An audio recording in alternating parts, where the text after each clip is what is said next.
How are you, sir? I'm excellent. How are you? I'm actually I'm excellent. good. Yeah. Yeah, man. This Instagram has been fighting me the last couple of weeks. I apologize for that.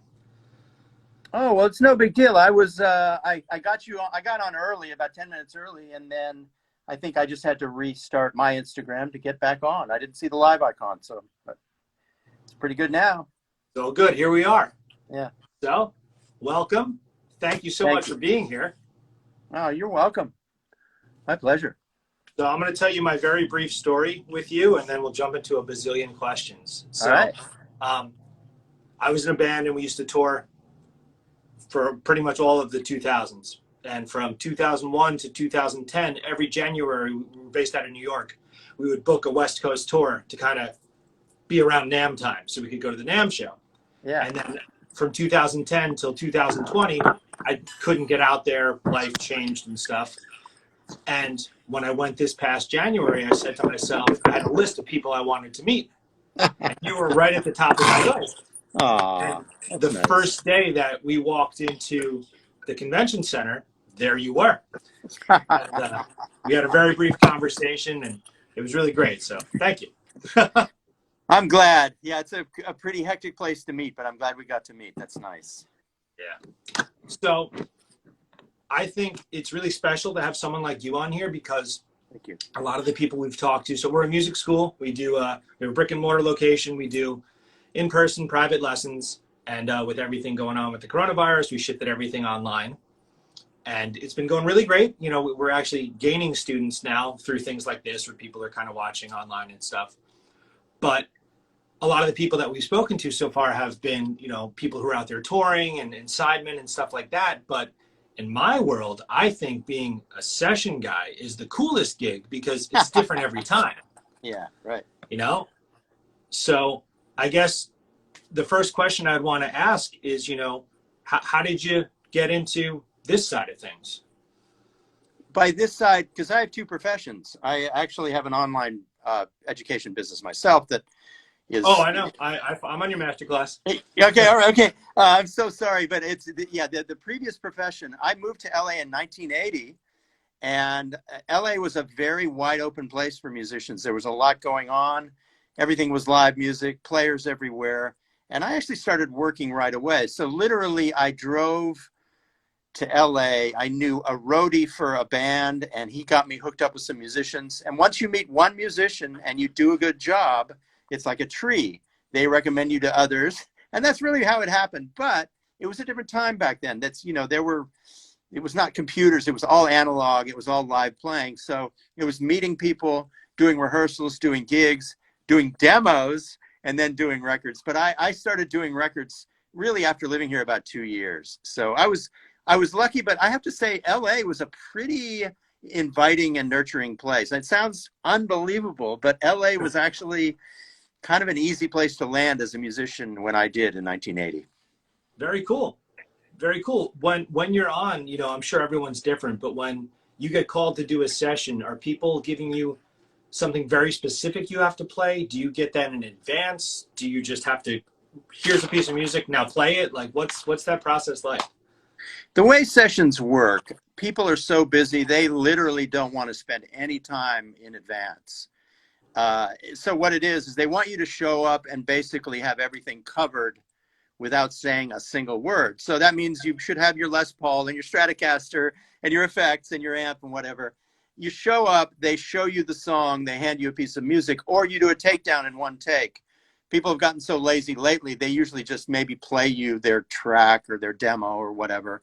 You do a takedown in one take, and then you go out and you try and nail it immediately. Or in the case of overdubs, if somebody's coming over here with a song, they put it up, and I really try and do something they love in the first 15 minutes to inspire confidence, because especially if you don't know them, you need to do something right away that kind of wins them over and transforms their song. So I usually go to the chorus and do something. I can do whatever I can to make the chorus kind of explode or blossom or open up.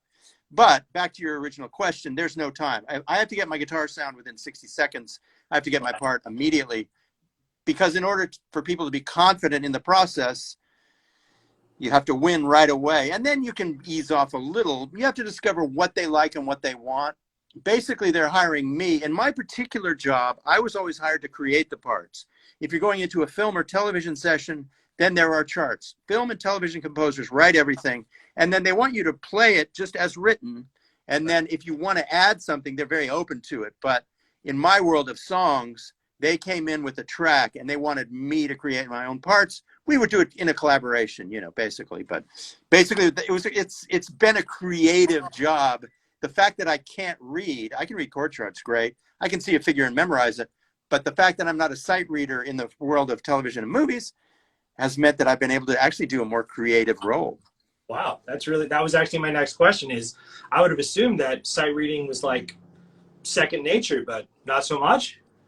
Not for me. I mean, guitar players have always gotten away with kind of being the worst readers in the room.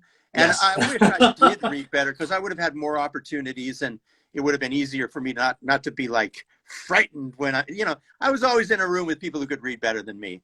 I got used to it after a while. But like I said, people end up hiring you for your strengths, and people hired me to create my own parts. I have friends who sight read great, and they do the movies and television stuff. So it's just a different job. Very cool. I mean, I do your master class. I love the stuff on there, and it's very diverse. What you seem to be able to bring to the table. What are some of your favorite records that you've played on? And then a second part to that question would be, what are some like signature parts people could hear in a song that was like your invention? I always looked at everybody as equals. So if I did a big giant record for somebody, the next day I might be doing a demo for a friend, and you might never even hear that. So as far as having favorite parts, I kind of leave that up to the audience and leave it up to the listener. But if I look back at my career, I mean, certainly you played at the beginning, Iris by the Goo Goo Dolls. You know, I heard that on the radio for a solid year every day after I did it. That was amazing. You'll Be in My Heart by Phil Collins. The Toy Matinee record, which was an early one. But generally, there was anything that I would end up hearing, basically when I would go to the hardware store, I'd hear it up, playing up above in their music. It made me feel pretty amazing. Any musician would feel that way. Sure. So there's not a specific answer to your question. It's basically your job as a session musician a lot of the time is to really, really do something very strong but not stand out. So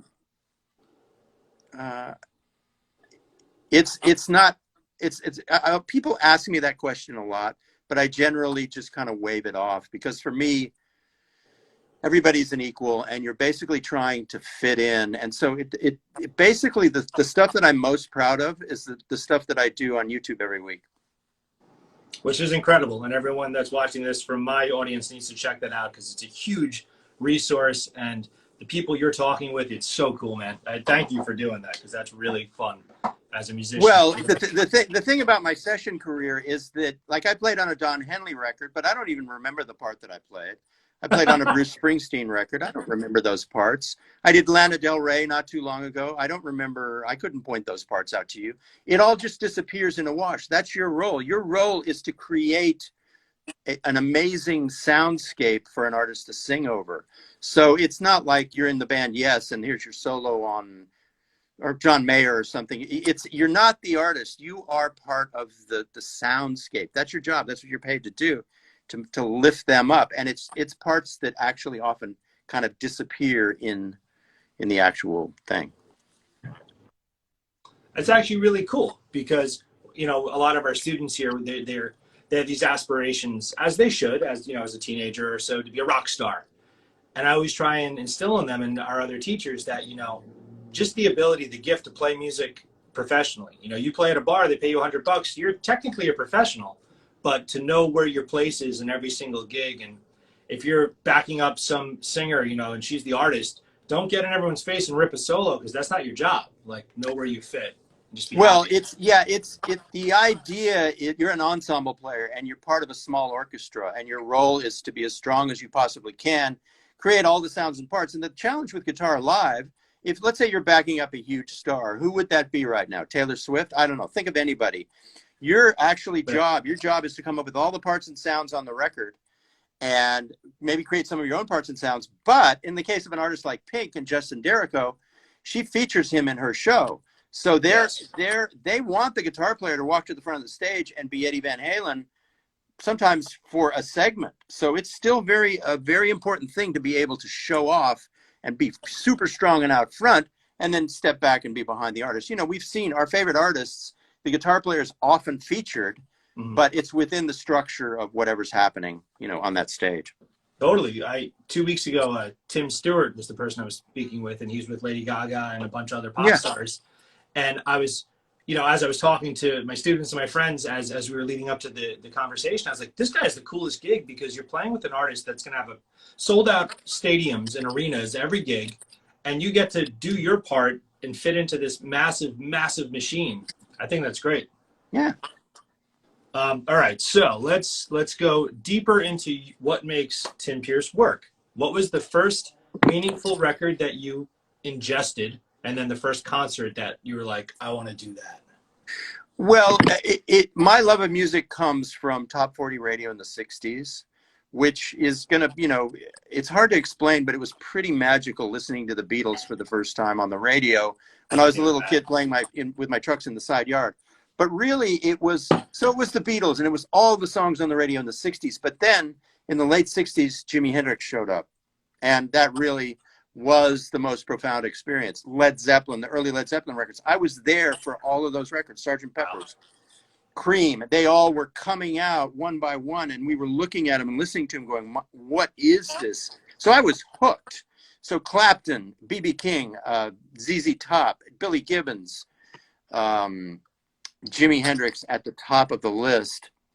Those are the reasons, and those are the records that I started, you know, that lit me up. I mean, I was hooked. I was hooked. Crazy. It's so lucky to be there. Yeah, I mean, it was a good time. I was 12 years old in 1970, and the first concert I saw was Neil Diamond. I asked my mom if I could go to the Hendrix show, but she wouldn't let me. I think I was too young. But then I finally went to a Neil Diamond concert, and to me, that was a huge rock concert, and it was kind of was. That was, I think, in 1970. But then after that, I started going to see concerts: Led Zeppelin, Sly and the Family Stone, ZZ Top, The Who, all the greats. They would come through Albuquerque, and I saw most of them. It was great. That's amazing. Very cool. Gosh, I can't even imagine. Like, you know, my first concert was No Doubt at a local community college, and it did it for me. It totally did. Like, I was standing, there was massive subwoofers, and I felt the music for the first time. And that, you know, I was like 13 or 12, and I was like, okay, I get it. But to get, you know, the legends as, you know, the first guy, that's wow. So I saw a question in the chat here. Someone was saying, do you consider yourself still learning? And if so, what was the last, you know, sort of cool thing you learned on the guitar that you're like, oh, cool? I am still learning, but I am surrounded by guitar players who can kind of play circles around me. Something happened in the guitar community over the last 10 years where people just started excelling. And I am still learning, but I'm actually kind of learning to be an educator now. And that's a little bit different. I love the online teachers that are kind of doing the same thing that I'm doing. I think they're all better than me also. So I'm in a pretty humble place. I'm kind of a slow melodic guitar player, and that's kind of my favorite thing. Like, you know, I always liked Larry Carlton on Steely Dan records, and I like David Gilmour, and like I said, I like Hendrix. So I've never been a guy with a lot of chops. I mean, I have a way of playing fast that's a little bit kind of cheating. You know, I have my way. It's mostly left-hand speed. You know, I can go, Sure. You know, but for me, it's mostly like trying to make a musical statement that's melodic. So when I go back to your question and what have I learned lately, I don't really study other guitar players. I just try and make pieces of music that are the best they can be. And within that, it's pretty challenging. Like, I just did something where I tried to go,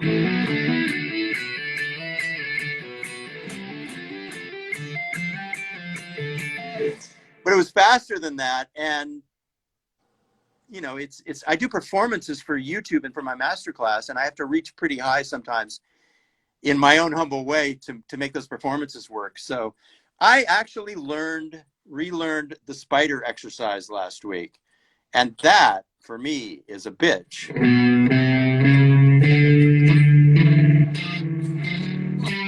I mean, look how I flubbed that. To keep the fingers planted, Yeah. check this out. To keep them planted and do the spider exercise. I mean, if I did it for a half hour, I'd be a little better at it. So there you go. I mean, it's the spider. What have I learned lately? It's the spider. That's awesome that you say that, though, because we always, you know, people are notorious, maybe in my experience, guitar players, you know, they learn stuff in the beginning, and then when they get a little bit more intermediate, they never touch that stuff again. And then, you know, say if someone starts in January, by August, they've not done anything that's from the start. And I'll say, let's go back and try those things again. And they can do so many technically amazing things, but the beginner stuff, it's gone. I'm like, no, you got to keep it. It's a big process, you know? Well, there's your proof. I just busted out a couple of sort of flashy licks, and then I flubbed the spider right in front of you. So there's your proof. There we go. That's okay. I flub things daily. I guess this is going to segue into a couple gear-based questions because you have the coolest gear. I see you got the PRS there. So, which I have a whole wall behind me because I love them as well. Yeah. What would you say is your like go-to guitar, like favorite piece of gear, guitar-wise, I guess? At this point, it is the PRS. Floyd Rose brought me a Stratocaster that he's making right now that I love also. But the shorter scale is easier for me to get around on. I spent my whole life, because of my profession, having to play every kind of guitar. I had to play a Jaguar for some things. I had to play a Gretsch for some things. I had to play a 335 for some things. I've got great old Gibsons. I've got 3 great 335s, 6 or 7 Les Pauls. I just sold one of them. But these days, I like the guitars that I can play that are they're like Ferraris or Lamborghinis. They just play themselves. So if I pick up this PRS that is my newest one, I can travel on it smoothly and beautifully at the best of my ability. If I pick up my Les Paul, it kind of fights me a little bit because it's not made like this. I mean, these guitars play themselves. So it really is the PRS, Tom Anderson, and now this new Floyd Rose Strat. I like these guitars the best. Is that one of the Floyd Roses that has like that arch under the... Yeah, I tried the one with the full speed plate, and then he brought me one with a half speed plate. I like the one with the half speed plate because I can really play fast with the speed plate over here by the bridge. Right. And then when I move over by the neck, it's traditional, and there's the deep section, and I can dig in. That's the one. That's the one he's going to do well with. He just has to start making them again. You know, because of the pandemic, he had to stop production, I think, but he'll start making them really soon. That's awesome. I had no idea about any of that, and I saw your video about it. Yeah. Sought that out back in January at NAMM, and I was like, wow, this is really smart. And I would have never thought to do that, you know? Well, you should go next time there's a NAMM, which might not be next year, but the year after. Go visit Floyd. He's a wonderful human being, and you know, the guitar he makes, even without the speed plate, it's a great guitar because he has that aesthetic from all of his work in the 80s and stuff. He makes a great guitar, so I love him. Yeah, no, I had, in 1999, I had my guitar teacher build me a guitar. And at the time, I wanted to be Steve Vai. So I got the Floyd with the recess so I can go up and down. And now it's kind of like my stunt guitar. It doesn't serve most of the music I do, but it's definitely something to have in the arsenal. All right, so when you go to a typical session, like, what are you bringing with you? Like a Strat style guitar, Les Paul style guitar? Like, what, you have so many amps and things. Do you like just pull up the U-Haul and unload all your gear? Like, how does that work? Well, it's all down to, everything has pretty much changed in that regard. In the 90s, all my gear was at a cartridge company, and a truck would show up, and they would pay between $300 to $500 to have it all set up and taken down. And I would bring like 40 or 50 guitars. I'd bring like 8 or 10 amps, bring pedal boards, racks. You know, when racks were popular, I'd bring racks. So the way it used to work is you get the session call, and you call the warehouse and tell them they bring all the gear. I would meet them early so that it was all set up just right. but they would set up your gear for you, and it was a massive amount of stuff. Then as the 90s progressed, people in the guitar realm, they started losing interest in the arsenal so much, and they wanted smaller rigs. But you would still have cartage, but you might bring a smaller rig just so you didn't take up so much room in the control room. And it was just more fashionable to have less. It was just a weird thing that happened. Partly when Nirvana showed up in 1993, the nature of music changed. You weren't trying to get all the effect sounds. It was more earthy. So I stopped bringing a rack, but I would bring tons of heads for choices. And you'd have a high watt and a Vox and a diesel and whatever, so you get all these different sounds. Now, fast forward, because budgets are so small, now they don't really have cartage most of the time. So I will bring a 112 cabinet. I'll bring my divided by 13 head, which is a great, sweet sounding head. I'll bring a pedal board so I can get all the effects I need and stuff. And then I'll bring a complement of guitars that are in the family of Gibson, family of Fender, and then a couple of acoustics. So I might bring 6 or 8 guitars, a 112, a head, and a pedal board, and that does the job. Now, if they come to my house, I can give them, 70 guitars and 15 heads and every effect in the world. But I started doing this a long time ago. It's actually better for them if they just show up here with the hard drive and do the overdubs here, because I can flow better. I can go quickly. All my stuff's right around me. It's like an airplane cockpit, so I don't have to get something out of the hallway. It increases momentum. I designed this studio so that there would be no break in momentum no matter what. If I see somebody's eyes start to change and look away, I can stop the music and ask them what's going on. So I'm looking people in the eye because we have mirrored setups. And then if I want to use a Marshall, it's right here. If I want to use a Vox, it's right here. If I want tremolo, it's right here. That's why this cockpit is here, so that there's no interruption in flow, in workflow. So back to your question, I talked to Tom Bukovac about this a couple of weeks ago. He even brings less when there's no cartage because he feels like he's doing them a favor. He'll just bring 2 guitars. So when I don't have cartage, I'll bring a little more than Tom does. But, some players will bring the Kemper. It all depends on, what they're willing to do. But really, budgets have changed so much that it's all what the player is willing to bring. Very cool. That makes sense, I guess. What is your so I was an amp guy forever. I still am. I have quite a few, probably more than I should, and I can't seem to stop that addiction. But I stopped touring in the probably 2012. I had a son, and then I kind of segued into like the teaching and then weddings and corporate gigs and things like that. So it would just be like a Fender Deluxe and a big pedal board to get all the sounds. Yeah. And then I tried the Helix and I didn't like it. And then I tried the Helix 7 other times and didn't like it. Never got my hands on a Kemper.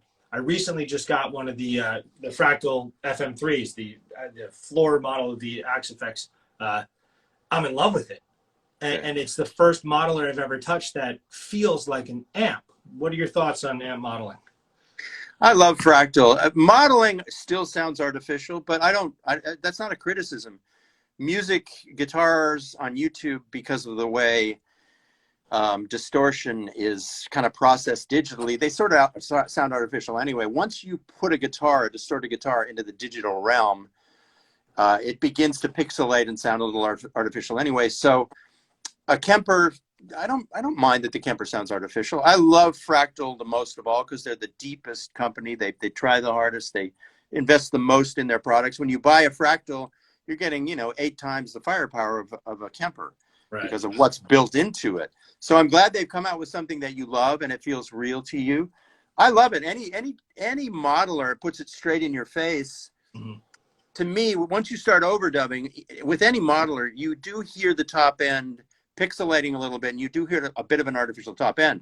I don't really live in that world because I have amps around me all the time and I do the music here. But if I go out to another studio, I'm happy to use the Kemper or the Fractal. I embrace it. And this stuff gets better every year. So the unit you just got from Fractal, no doubt, it sounds amazing. The great thing about the distorted sounds in the Fractal, because they're direct, they're right in your face. And that's a benefit. Right. So I'm glad to hear it. Yeah, man, it's really blew my mind. I've been doing videos on YouTube every Friday of me just demoing patches, and I don't tweak a thing. I just I try and give the experience of plugging in an amp and going. And I get a lot of people pissed off on YouTube because of that, because they want to see you tweaking, but that's too much. I just want to, here's what you get out of the box, and I love it. I love it too. I love that you Um, do that. cool, man. Thank you. All right, so this is a big one that it's you can answer it how you choose. Um, Okay. being again that we're a school, a lot of our students are younger and they're having their first experiences performing in front of people. Um, we're in a town and there's a big street fair twice a year, so we do big performances there, and we do an end of the year themed recital. We did all Beatles songs last year. We also have a band program where we put the students in bands and actually book them paying gigs. And nerves and anxiety are a huge factor that Mhm. we try and help people with. As you mentioned earlier, some of the sessions you've been on, it's a little nerve-wracking when you get in there. How do you manage those nerves? What would be your advice? Well, you get used to it. Sessions are not as nerve-wracking in some ways because you can actually make a mistake and just punch it in, and you can try something. The guitar players can be exploratory and experimental in session work, unless you're on a film date. If you're on a film date, everybody plays it perfectly the first time. So that's a pressure that I don't even try for anymore, because I realized I wasn't that guy. But so let me just say that nerves are always there, and it hasn't gone away from me. But really, once you get a game going, you can live through the period of nervousness, and the period of nervousness might only be the first half hour. But the thing is, muscle memory takes over. I will tell you something. It was last May or 2 years ago, whenever the last PRS Experience Festival was. Paul Reed Smith is a friend of mine, and he put me on kind of in the finale. Okay, so I don't know why he did that.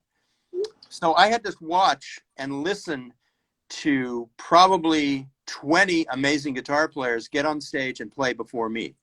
And they all could play circles around me. Chop, speed, taste, everything. All these great guys. And I had to go on last, and I got really nervous. Now, when I went on stage after one thing I did, and I always recommend this, if you are nervous before a gig, get the guitar in your hands for a couple of hours and just warm up. Just like what I'm doing now. Just make it your friend and warm up. Make it kind of just muscle memory. Just play everything you can possibly can to make it comfortable, so that even when you're not thinking about it, the hands are working. I always did that when I was on tour, like with Rick Springfield. When I would tour with him, I would spend from 3 o'clock till we went on stage about 8 o'clock, just with the guitar in my hands, so that I don't feel like an imposter. Okay, it's awesome. You should put the thing in your hands. So that's what I did when I was waiting to get on stage, watching every guitar player get up there and just kill it.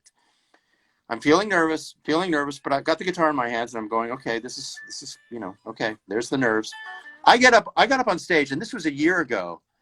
I was the most nervous I've ever remember feeling. I felt like I was in a plane that was crashing. I got up there, and my muscle memory held me strong.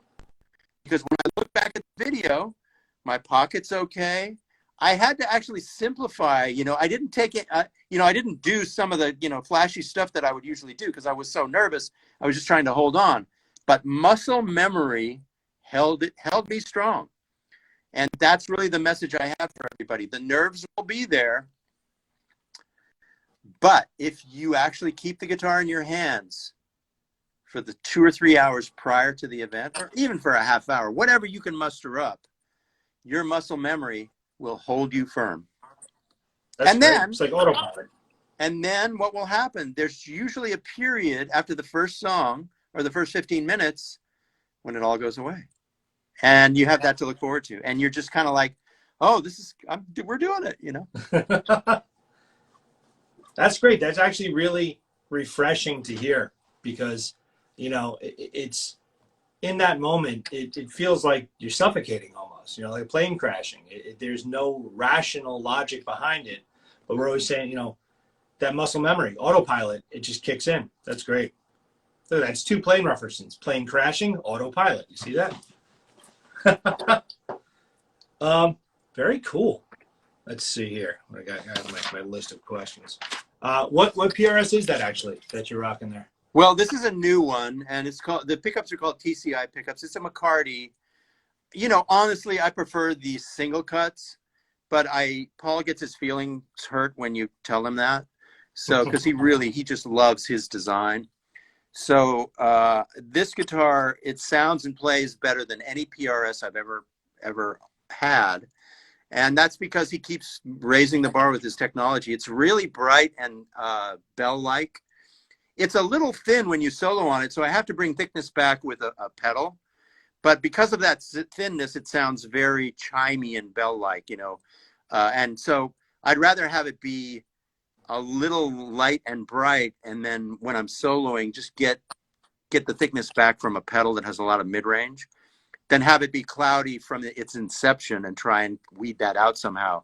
Right. This thing it sparkles and it plays like a dream, and it's just, you know, it's just great. It really is.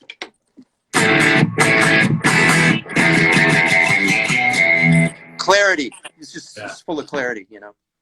Yeah, I love the McCartys. My main one, I use this one.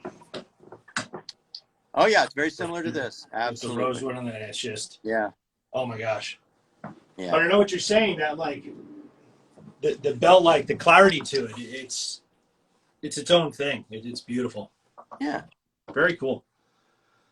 All right, so outside of music, this one always there's one particular student asks this question every week, and I feel like I have to ask it. Yeah, great. So outside of music, do you have things that like favorite books or hobby, cooking, golf? Like what do you do outside of doing this? Because a lot of the people, they're saying music is something fun, and as a beginner, you might not understand that fun can become a job. So what is, you know what I mean? Yeah, my devotion to music is strong, but it's not. I'm not as devoted as some of the people we talk to. You know, I always try and be mostly done with my work at the end of the daylight hours, because I live kind of in the mountains in the hills, and I walk every night at around sunset. I take a long walk, sometimes with my wife, sometimes by myself. During that walk, I call people back, people like Rick Beato or Mark Lettieri, or, you know, the people we know. So for me, exercise, swimming, walking in the mountains, very important, because that's how I work out. Ergonomics with guitar are pretty brutal at a certain point. And so it's great to get out of this chair, get the guitar off, and go exercise, swimming, walking. And then with the wife, we watch, you know, movies together. Now I'm a big fan of, you know, really high quality stuff on Netflix or HBO or Amazon Prime. There's a show on Amazon Prime called Bosch, which is one of the greatest detective shows I've ever seen. It's brand new. It's been out for 6 years or 5 years, and it makes LA look amazing. It's really smart and really intelligent. So I watch that. I love to eat. I love to, you know, these days I actually take a nap. My thing is, because my web business is going so strong, my focus during the day is often on the web business. So I work 7 days a week. I keep the work mostly mandatory till 3 or 4 in the afternoon, and then mostly optional till I go to bed. So what that means is I keep applying myself to making videos, making films, doing sessions. And plus, I like to do sessions in the morning. So if I'm doing a session, I usually try and structure it so it's in the morning. Unless I'm out at a studio, then it's just up to, you know, you're there all day. But if I'm doing an overdub on a song, I try and schedule it at 10 or 11 in the morning. All the web business stuff, all the video making, I try and push as hard as I can to get stuff done during the day. And then by 5 in the afternoon, I ease off and start to just relax. And some of the funnest times is I'll come back here into the studio from 8 to 10 or 9 to 10 and do some cool work, but that's always optional. I never force myself. How early in the morning are you starting your musical day? I usually get up at around 7, and I usually get into the studio at around 9 or something. And then it's never efficient. It just depends on what's going on, making a video or setting up a sound, or if there's a session going, you know, I'm there for that session. Very cool. That's actually very fascinating, because a lot of the stuff that myself and we have 9 teachers, including myself, not all guitar, but guitar, bass, drums, everything. And we're in New York. It's been like California, pretty rough over the last 3 months or so. So we're all starting to lose our minds, and I keep trying to, implore into them, structure your day. Yeah. Say I'm gonna be creative at this point, and I'm gonna do the bookkeeping at this point, and I'm gonna work out at this point, and make sure you put meals in there. And that's great to hear from someone, Well, yeah. One other thing I will say about that, and the pandemic has taught me this: if I if I keep away from phone calls, because when I talk to somebody on the phone, it's like this. We're very, engaged, and it Right. actually takes a lot of energy. Like at the end of this, you and I will have expended energy.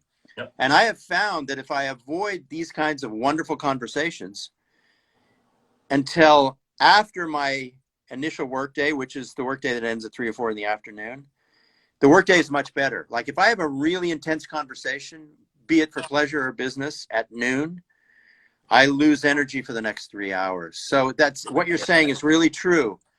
Try and stay focused. It doesn't mean you have to be efficient. It doesn't mean you can't surf the web or get something to eat or even take a nap. But if you are engaged with people, if you're a teacher, then that's your job. So you're going to be teaching people early in the day. But if you're trying to get something done, save the fun conversations, the extraneous conversations till after 2 or 3 o'clock. And I've read about executives who do this. There's a guy, a really big executive, who said he does not engage with anybody until noon, so that morning can be his best time for focusing on the big things that he wants to do. I love that. It's true. Like I have some friends who are, they're out of work right now, and they'll call me at like 11 a.m. just to, BS. I'm like, I cannot do that now, because before you know it, we're telling stories and we're laughing, and then I'm like, I need a nap. I've tried. I really want to do that. I tried so hard to do that, and it's like I finally decided, gotta wait till 3 o'clock. And what did you do? You booked me at 3 o'clock, 6 o'clock, so it's perfect. Awesome. See, that was meant to be. Yeah.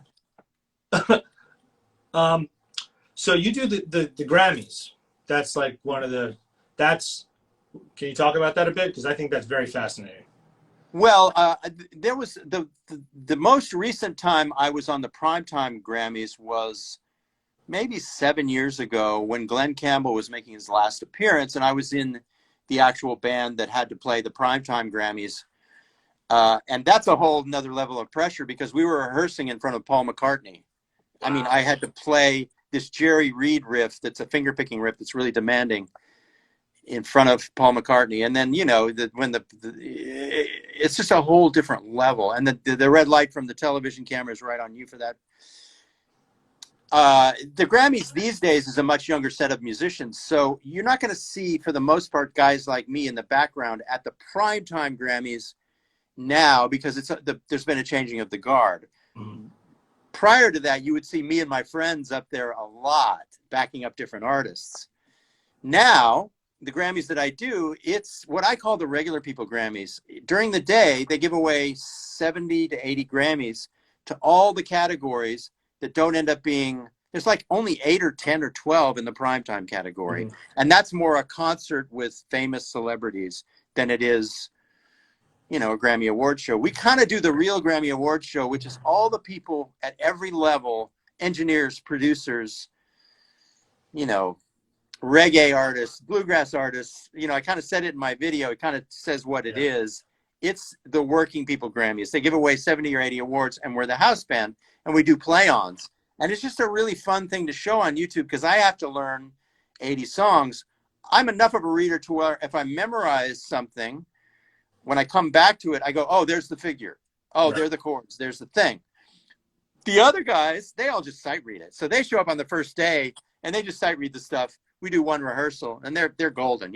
That's really, you're in LA, if you're in Nashville with the best readers in the world, they're sight readers.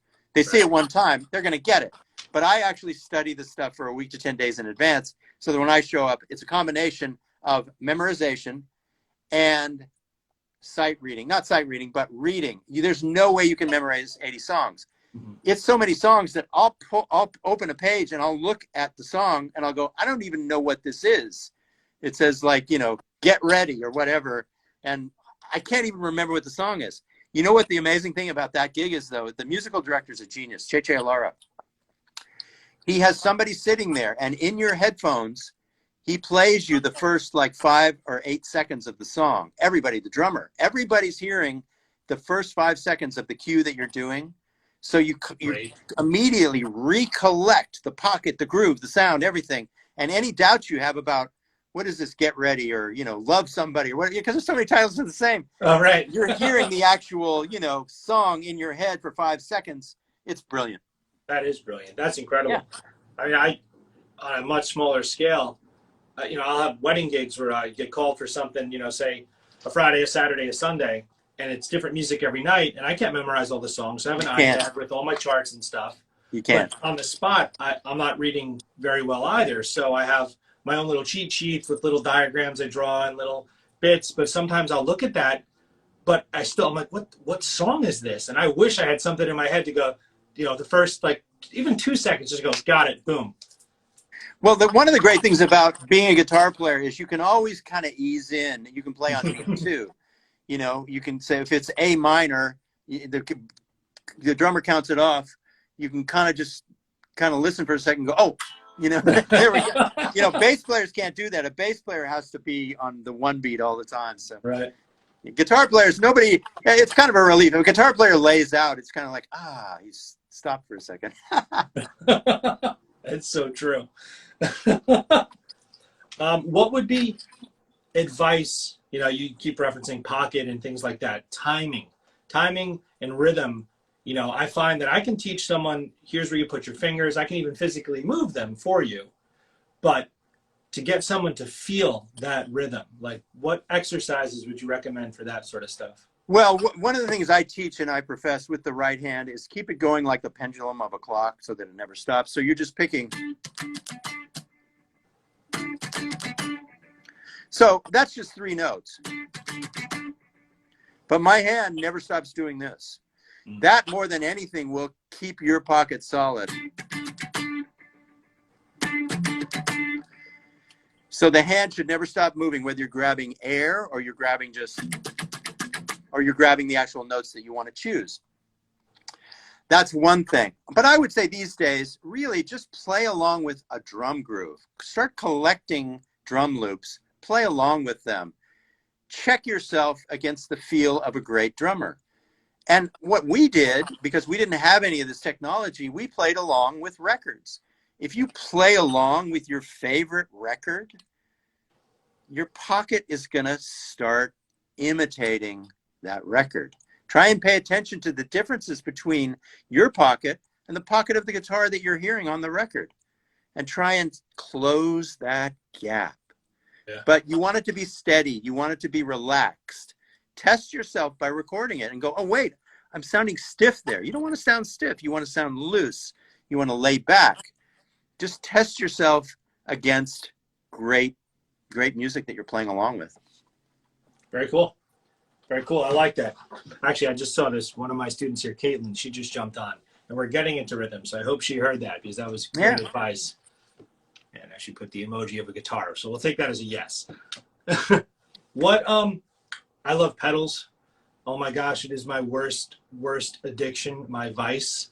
I have, the last handful of gigs I was doing, I was going out, I'm looking at my pedal board here, there was 14 or so pedals on it.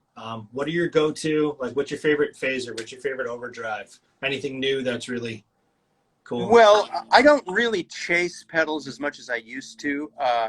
But that being said, this is the most amazing pedal out there. If you get one of these fully loaded for delays and reverbs and all kinds of stuff.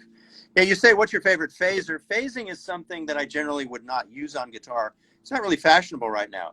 Reverb-wise, this MXR reverb, the black one, which I won't pull over here because it's wired in, little black MXR reverbs, amazing. But there are lots of other ones that are amazing too.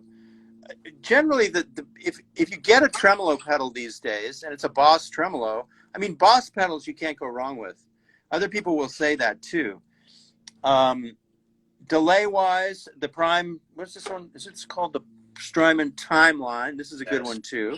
Now, these are kind of expensive, but delays, you want them to be darkened and modulated. I'm actually doing a video about that right now. So it's really good to spend money on a delay that will give you the tempo in beats per minute that you can modulate and darken. So you can chorus it and make it dark so it hides behind your original signal. That's for delays. For overdrives, get something that's a clone of the Nobel's ODR1. People are chasing that all the time. Get something that's a clone of the Mo Distortion. A friend of mine makes a pedal called the Karma pedal that is a clone. It's great. I use an MXR micro amp, which is basically a cleaned up, no, it's the MXR Boost line driver, which is basically a cleaned up micro amp. I like overdrive pedals that are not fuzz, that are not distortion, but they are gain that actually slams the front end of the amp. That way your amp just sounds like more of a rock beast. It doesn't sound fuzzy or artificial. So I like natural gain overdrives. So have a really good overdrive, a nice reverb pedal, a nice tremolo, and a nice delay. Those are mostly all the effects that you need. Now, if you want to get into a whammy pedal, that's fine, but that stuff has fallen out of fashion these days. People like their guitar sounds to be somewhat unadorned these days. And so chorus and phasing and flanging and synth sounds and whammy sounds are not in use as much, not as much as they were in the 90s. Yeah. It's so strange because when I was, touring and stuff, my board was 60% modulation pedals just because we didn't have a keyboard player. So I was making all the funny noises. And you're totally right, that reverb is everywhere now. And yeah, and I love it because I couldn't, in the 90s, I wasn't allowed to print reverb. It was like, we don't want you to print that. And now people love it. I can print reverb on everything. It's awesome. They just figured that's how the guitar sounds. It's awesome. Right. There you go. Shh, no one knows. It's funny you said with the Boss pedals because I think Instagram did this. There's this pretentiousness now with all the boutique stuff and, there's so many hashtags connected to pedal boards. And it's like, I'll see in the cover band world, someone will show up with all you need, just a couple of Boss pedals and a Fender amp or something, or a Marshall, and they're ready to go. But there's always that dude who walks in who's like, oh yeah, that's what you got? And don't get me wrong, I have more boutique pedals than I probably should, but there's like this headstock snobbery, that's falling onto the pedal world as well. Yeah, it'll always be part of it. The sound really does come from your hands. And when you look at super, super big rock star guitar players, it's like guys like Jeff Beck or David Gilmour or John Mayer or Joe Bonamassa, their rigs are small. I mean, Joe Bonamassa or John Mayer, it's like they find like this small palette of stuff that's really effective. And they don't mess with a lot of outside stuff. Then maybe they add stuff later, but I was always shocked at how you would find out that these really huge guys actually were using some pretty regular stuff. Yeah. Anyway, I actually follow Tom Bukovac. He always has been when I first met him on a Rob Thomas record in the early 2000s, it was kind of like, oh, this guy is actually doing all the work for us. And Tom is the first guy to say, I like Boss pedals. So if I had a recommendation for, following somebody who's figuring out pedals, go to what Tom says on the internet. He's the guy. Very cool. It's interesting because I love John Mayer. I love his playing, and I got a Silver Sky because they said, oh, that's I'll be like John Mayer, whatever. I will get, and it has these tiny little frets that I really don't like that much at all. I like big fat frets. I love the way the pickups sound, but it's like the simplicity of it. Like you plug this into an amp, there's nothing crazy. It has there's so many tones within the tone knobs and roll back the volume. But I don't know, in some way it showed me like, it's just a Strat style guitar. There's no magic. The magic is, Yeah. And that guitar, I agree with you. It's not the easiest thing to fly around on. In fact, on the contrary, my hands don't move that well on my Silver Sky. But when people ask me to pick up a Strat, I pick it up and it kind of wins. Yeah. If people ask me to do a Nile Rodgers part, that guitar kills it. Yeah. And it's partly the fat neck and the small frets, the very things that make it hard for me to do flashy, go on, which I can't do on the Silver Sky because of what you're talking about, the fat neck and the small frets. That thing makes it perfect for Nile Rodgers style rhythm. So yeah. It's an amazing thing they did for $2,000. It's really a great rhythm. I would say that's the rhythm guitar Strat. That all you need if you want to play rhythm on a Strat, which I'm going to do anyway. Maybe not. It's like I love hot rod guitars too. I love fat frets and necks that are the action's so low that you can play. You can do anything on them. Yeah, of course. But for a skanky rhythm part, for a really cool rhythm part, that's the beast. Totally. I love those pickups. Whatever Paul did, they are so they aced stratty. it. Yeah. They aced it. Yeah. Well, Instagram is going to shut us down in 2 minutes, so I'm going to say my goodbyes now, so I don't get. I'm notorious for talking over it, and then it just comes like, and then it's done. So, Tim, thank you so much. This was a dream come true, getting to have this conversation with you. Thank you very much. You know, I look forward to following all the cool stuff you put out there, and we thank you, man. You're awesome. Well, this is a great time, and guitar, you know, guitar should be fun. You never master it, and the thing I would say is there are always people out there. I mean, Mark Lettieri, I mean, he plays circles around me, but everybody finds their voice, and I was always interested in a more simple approach, and so whatever you've got, you can make it great. Yeah, it doesn't have to be Mark Lettieri, so just enjoy the music and enjoy the guitar. Thank you so much. We will continue to do that, and stay safe, and hopefully I'll see you at NAMM sometime soon. All right, yeah. Take care, everybody. All right, brother. Thank you so much. Bye.